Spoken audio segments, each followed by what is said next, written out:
The Federal Reserve announces another hike in interest rates, this time by 0.75%. As Andrea Aguilar shows us this evening, experts say it's due to the hot inflation happening in the U.S. and believes we should be prepared for more adversity.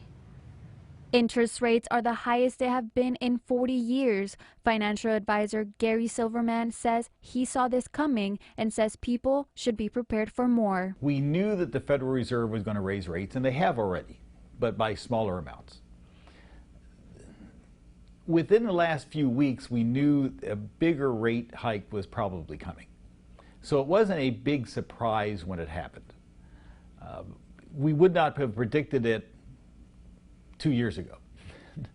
But with inflation where it is now, it was obvious the Federal Reserve was going to have to raise rates.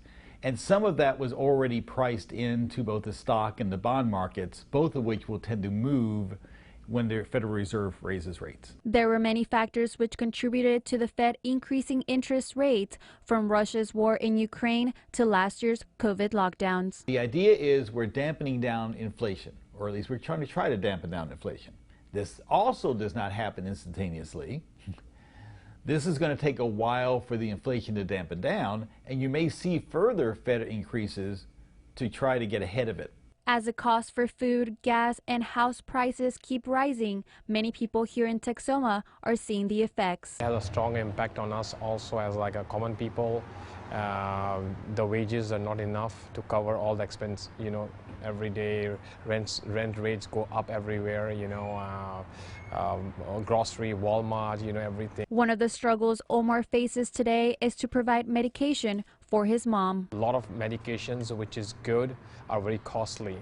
So we have our compromised health on that part, and a lot of people going the sideways to this Canadian pharmacies and other stuff like this. So my mom has the same health issue. So we are kind of looking the other alternatives. A resident who has been working in the medical field for 25 years says the situation is making her question if she should retire. The economy in general, how the inflation is affecting the stock market. And I am closer to the retirement age, so I see my retirement account is already half depleted. So now I am going to extend my work life more. So instead of retiring, say like a year from now, I may have to work another 5 years. So that's how it's affecting me. People like Omar and Robbie are hopeful the U.S. will come out strong from this and hope for better solutions that will benefit everyone. Andrea Aguilar, KFDX 3 News.